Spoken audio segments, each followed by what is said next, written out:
Hello fellow acoustic guitar enthusiasts, welcome back to another episode of Building a Custom Acoustic Guitar here at the Nightingale Guitars workshop in Stroud, Gloucestershire, United Kingdom. This series is tracking the build of a Moon Spruce and Bog Oak build for my American client, and this guitar will be coming with me all the way to Quebec, Canada to complete a spray finishing course, and then all the way down to Texas to actually hand deliver the guitar. I'm taking you guys with me for that whole journey. Last week we looked at the rim set being joined together, so shaping the sides to the domed shape of the top and the back and joining that whole construction together with the blocks. This week we're going to be looking at linings, shaping the linings also to match that domed shape and trimming them down to a nice even size and gluing them into the rim. There is a little bit of a tricky detail to get my head around this week, which is the bevel block. The bevel reinforcement block is quite a complex 3D geometric shape, and that does make it quite a tricky thing to go about making. As always, I wanted it to be a meticulously crafted piece, even though it's going to be hidden away on the inside of the guitar. This week I talk you through that process step by step and how I went about it, and how I made the whole process a little bit safer, because doing curved work on a router table can be a little bit dangerous at times. So stick around to see all of that, and without further ado, let's get into shaping some linings.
Yesterday I finished working on the linings. They're all shaped and ready to be fitted.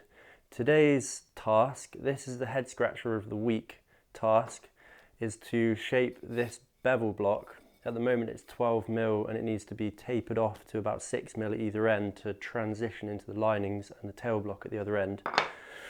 I've milled these two templates on the CNC machine, so I've got a perfect template to work to. And this beefy looking router bit arrived from Rutland's this morning. Now originally I was going to do this all manually with carving knives and chisels and clean the whole thing up on the bobbin sander to achieve what I wanted to achieve. I decided that it would be better to do it on the router table.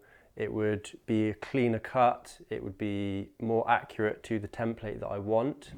The router bit that I had didn't have a bearing on the top, just had a bearing on the bottom, so I'd have quite a big exposed blade spinning around right where my fingers are going to be, so I didn't like the idea of that.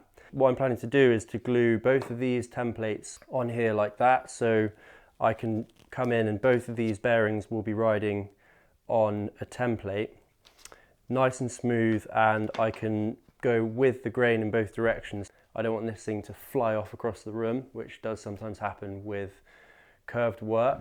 I still have all of my 10 fingers intact, so I'd quite like to keep it that way. Follow me over to the router table, wish me luck, let's see how it goes.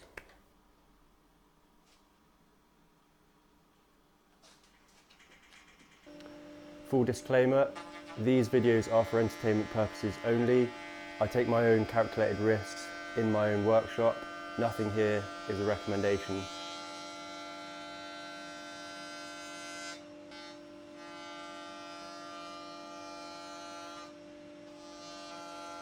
I ended up cutting and sanding pretty much back to the template to make sure this wasn't going to chatter too much as I was making that cut. And as you can see, it's turned out pretty well, nice and smooth, ready to continue shaping this. I also stuck these handles to the back just to give me something to hold on to so I can keep my hands well behind the work. Now that we've got the tricky bit out of the way, let's continue with something a bit more relaxing.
Just finished putting a coat of shellac on this, and so that's a completed rim set. I'm super happy with how this has turned out. Nice tight joinery, all the intersections, the bevel block went in nice and clean, transitions into the linings nicely. So it's a nice smooth transitional armrest that I'm going for here. I've got a couple of little things still to do. I've got to trim this back. I've got a little bit of inlay along the shoulder here, and I've got the end graft to still inlay. But on the whole, this is moving very much in the right direction. Just to recap what's happened this week, I profiled the linings to the shape of the top and back and cut them down, profiled them and fitted them to the rim set, as well as all of that same process for the bevel block. I also fitted this little brace here, and the reason that is there is to give the big chunky transverse brace something to sit on at either end. So at this end it's going to sit on the brace, and at the other end it's going to sit on the cutaway block here, which doubles up sort of as its own brace. I like to carve the tail block where it meets the top and the back in this area here, and it's just a bit of an unnecessary contact point with the top and the back, and so carving this extra bit of material off here allows the maximum area of the top and the back to actually vibrate. All of that being done, I've put a coat of shellac on everything. I always put a coat of shellac on the inside of the guitar just to seal things up and protect it from changes in humidity. That is it for this episode. Next time I see you, we will be jointing the top and back, doing some deflection testing of both of those to test the material properties, and I'll be inlaying the rosette into the top. If you're interested to see that, look out for next episode coming up very soon. If you took any value from this episode, don't forget to smash the like button, because that will help me get this content in front of more guitar enthusiasts just like you.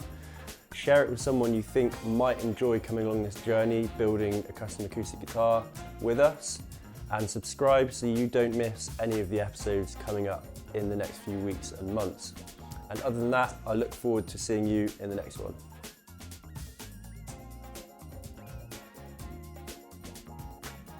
As you can see, all of my phalanges are